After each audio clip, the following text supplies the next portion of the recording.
Welcome back to Sentai Potential, the series where I take a look at unadapted seasons of Super Sentai and their potential for how they can be adapted into seasons of Power Rangers using their aesthetics, source footage, and possible toy sales. Today, I'm not exactly doing that because I'm taking a look at Samurai Sentai Shinkenger, a season of Sentai which has infamously already been adapted into the 18th and 19th season of Power Rangers Super Samurai. While watching and writing my review for Shinkenger, linked in the description, I couldn't help but notice how Samurai is like basically the same thing as Shinkenger. The Red Ranger is a Lord Shiba, his mentor is named G, the Pink Ranger is bad at cooking, Yellow is supposed to be a stand-in for her samurai sister, Juzo acts the same and even wears the same clothes as a human. Pretty much every little plot point you can think of has been carried over to Samurai. It's really bizarre, but also extremely interesting to me, at least, since Samurai was my first Power Ranger season, so the identicalness is especially obvious. That's where today's special episode of Sentai Potential comes in. I'm going to be inverting what I normally do and look at the potential for Shinkenger through the lens of it already being adapted / translated into Samurai. Before I fully begin, please note, 1, I'm not trying to be disrespectful towards the creators of Samurai. I genuinely enjoy the current iteration of the show. This is just meant to be a fun little thought experiment. 2, this is a one-off episode just because of that Power Rangers Samurai nostalgia, so please don't request anything like that because it's probably not going to happen. And 3, go check out the other Sentai Potentials.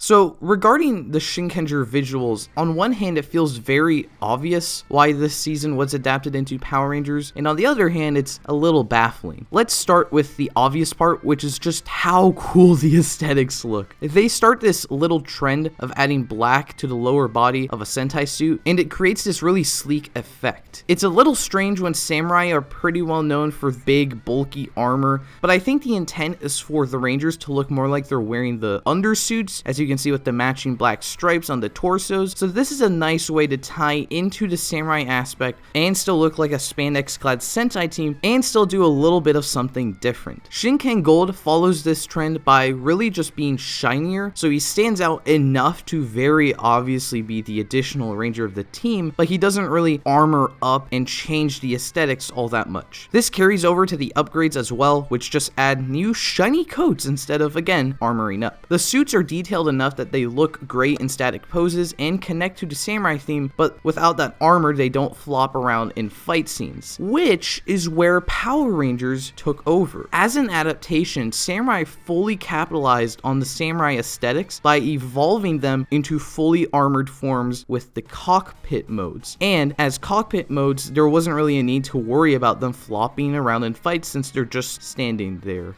If that wasn't already awesome, these armored samurai forms get further upgrades to match the upgrade coats and eventually evolve into full Shogun armor that looks absolutely badass. Visually, as an adaptation, I think Samurai did a pretty amazing job. The new ideas fit so well with the source aesthetics that you couldn't really tell they're just made to sell toys. I mean, all of it is made to sell toys. It was obviously adapted because there are a lot of toys you can sell with these aesthetics besides just the new Ranger suits that do look very cool. Shinkenger has one of my favorite mecha lines for how perfectly everything builds on top of each other. Shinkeno is a standard, colorful, blocky mecha, but it also has the cute functionality of all of its components having the ability to fold up into little shapes. The auxiliaries create simplistic but epic forms individually with Shinkeno, or they can combine to create a little mini mecha as Daitenku, and then that can combine with Shinkeno to create a new power-up. Then, separately, Gold gets his own personal mecha and my personal favorite in the season, Daikaio, and this little squid friend that can actually power up either of the main mechas as another auxiliary Zord. Not only can Shinkeno and Daikaio combine to form a super robot, but all of these other auxiliaries can also combine and create a new weapon for the super robot. Mogyu Dio serves as this final form of evolution by not really having any other combos and instead creates the base for the full combination of all the other prior robots into the beautiful cluster that is Samurai Hao. In my opinion, the Shinkenger robots are like pretty much a perfect toy line. Each new Zord is useful to the last Zord and pretty much convinces you to buy the whole toy line just based on how everything gets to do something with each other at some point. It's pretty obvious that Shinkenger was adapted because of its visually striking Rangers and easily marketable Mecha line, despite the Japanese influence, which is where the problem kind of starts. Kanji lettering is very prominent in the aesthetics of the season, as each Ranger has their elemental symbol written into language on their helmets, and many of the Zords have the language written all over their bodies. Now in Japan, where people will actually be able to figure out what those symbols mean, it's pretty awesome. The Shinkengers end up having some of the most unique visors in all of Sentai. Each character has a drastically different design, but they're all still linked, with those designs being kanji, and they have that standard visor material design thing. In an adaptation, it complicates things because there's no real way to explain these different symbols that clearly mean something without just explaining them as the original kanji or totally ignoring them. The kanji symbols are really just a small setback because there's so many cool elements to Shinkenger's elemental aesthetics that it's no wonder it was adapted, and the other thing was just easily overlooked.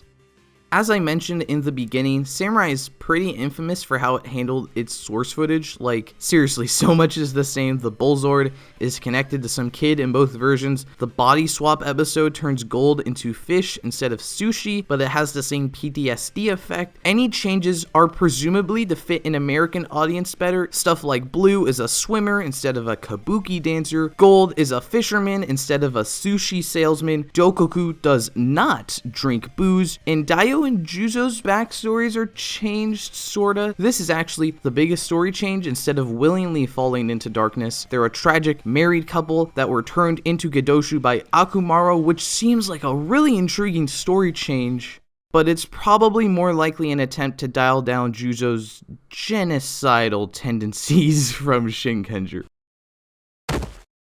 Apparently, this happened because it was the first season after the series was meant to be permanently canceled with Power Rangers RPM, so I don't really, again, hold this against the writers. The problems are just the writing that is so good was specifically designed for the Japanese culture that would know about the elements of samurai life and the aesthetics like the kanji. So when the cast is a bunch of Americans and takes place in America, this samurai lifestyle and the need to learn all this kanji feels super out of place. So that's where I think the biggest first step should be in how to reutilize this source footage. Have Shinken Red actually be Japanese and actually living in Japan and training to be a Shinkenger, and then when the Gedoshu Nylok invade, he recruits the other Power Rangers, but then we can have our classic Power Rangers diversity, and just for some reason he recruits people from around the world. Maybe it's sort of like what Samurai did, and some of the families tied to the Shiba clan branched off across the world, but it's not like the leader of the team. So the team is living in Japan and following Japanese traditions and lessons in order to become Rangers, which very easily explains why there's all these Japanese influences on the gear. I also think it would just be really interesting to have a Power Ranger season that actually takes place in Japan, but you don't actually address the Sentai. It could be fun. Since now the team largely comes from different parts of the world, we could change the personalities from the Sentai. It's not necessary, but it's available, especially since you can make Chiaki the only American, and that's why he's so stuck up and annoying. Genta could also be changed because you don't need him to be the childhood friend of the leader that started his own business, but I also love Genta and I really want to change him. But for the sake of changing things, I would actually make him Shinken Brown. Have some random dude show up as a Shinkenger fanboy and he starts to get some training, but instead of disappearing after that episode, he becomes a somewhat recurring character until he gets fully trained and he gets to debut his morpher as Shinken Gold. I think the Red Ranger twist at the end has to stay the same. Changing it too drastically would undermine how awesome it is in my opinion. Then we can add a little bit of that Power Ranger spice and make Red and Gold's friendship build up over the course of the season, and it comes to a peak here where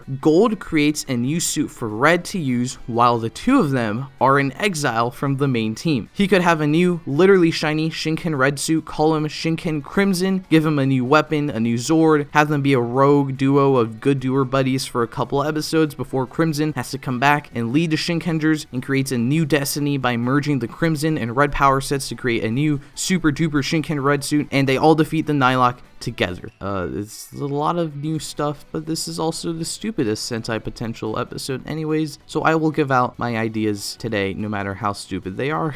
I don't care. For the villains, in my review, I already talked about how I'd have Dokoku power up over the course of the season. We could do this by using those stony pieces in that one episode where he gets his ass handed to him. Maybe have him start the show like fully stoned, and then after the first episode when the Nyloks start attacking, he reawakens, and then over the course of the show he slowly loses those stony bits by going through trials or whatever until he comes back to the surface and gets slightly dried out again, and then we kind of just do what Shinkenger did from that point. I would also honestly alter Akuma, Serrator, Daio, and Juzo's little relationship. Samurai honestly had a good thing by making Daio and Juzo Decker a cute little married murder couple. I think it would be awesome if we established this as a thing Serrator likes to do, just turning people into Nylok. From the point Serrator debuts, we basically make all the monsters he sends out people that were corrupted. The episode The Black Box debuts, we have this one monster that goes from being like a normal monster to a powered up monster, and we could establish that as Serrator fusing a Nylok and a human, and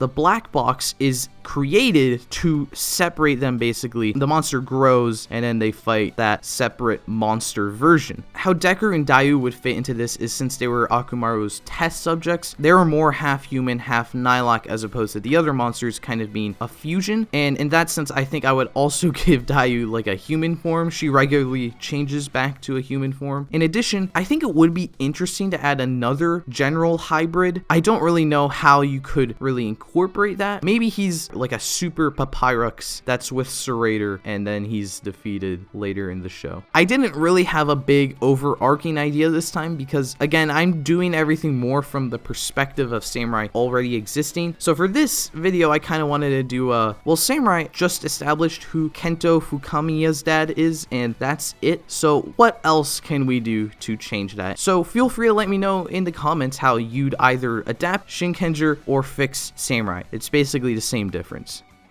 Today, for the money segment, I am not going to be looking at a bunch of stuff from the show and guessing their prices and adding that all up, because that already happened 10 years ago. Oh god, I feel old now. Instead, I thought it would be fun to look at the original toys that were made for the season. We're looking at where you go from the baseline sales, but I'm also not going to be adding up all the prices because there are so many toys and it would be really hard to find all of them without talking about how interesting they were. For starters, Zord Builder.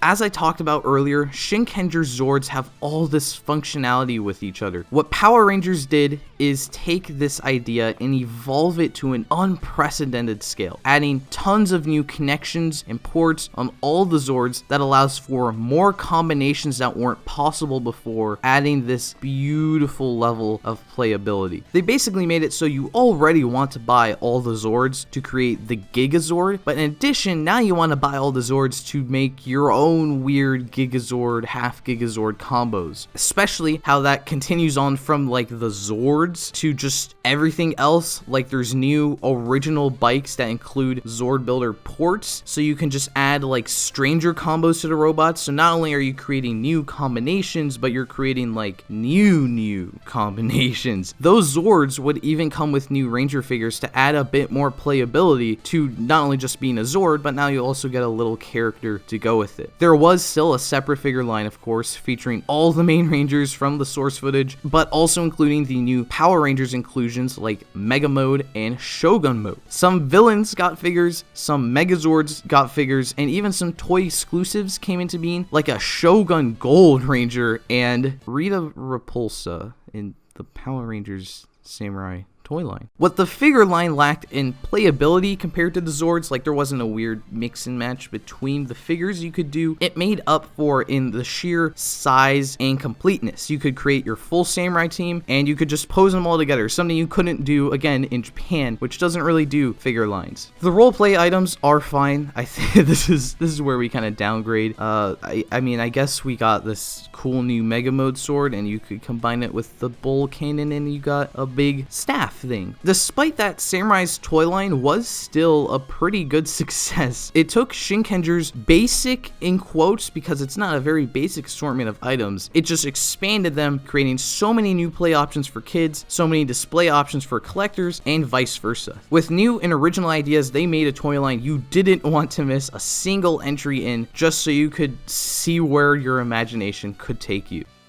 So in a weird way, I think the Shinkenger adaptation was a success. Ignoring some parts of the aesthetics, there was a new, visually striking team of Power Rangers on television screens. To back them up, in stores there was an assortment of items to recreate your favorite moments from the show thanks to the massive playability and features. The biggest flop, in my opinion, is the show's lack of justification for a lot of the visual references and overarching story. However, it still managed to pull together something that was coherent and make some interesting adaptation changes. I think Power Rangers Samurai was a successful adaptation of Shinkenger. Honestly, maybe not entirely a good show, but the overall package certainly put the franchise in the public spotlight and kept it going. I mean, if it wasn't for Samurai, I probably wouldn't have gotten into Power Rangers, and by extension, you probably wouldn't be watching this YouTube video. That's a little bit of a weird thing to think about. So hey, thanks Samurai Sentai Shinkenger for being a really cool show, and thanks Power Rangers Samurai for following up on that potential. The next episode of Sentai Potential will be taking a look at the next season of Super Sentai, Kikai Sentai Zenkaiger, after it ends, since I won't be doing an episode for my next review on Maho Sentai Majin Ranger. If you want to see those two videos as soon as possible and all the videos in between, please consider using the link below to become a patron. You get access to those videos early, or just subscribe to the channel. That's also great. And I hope to see you next time.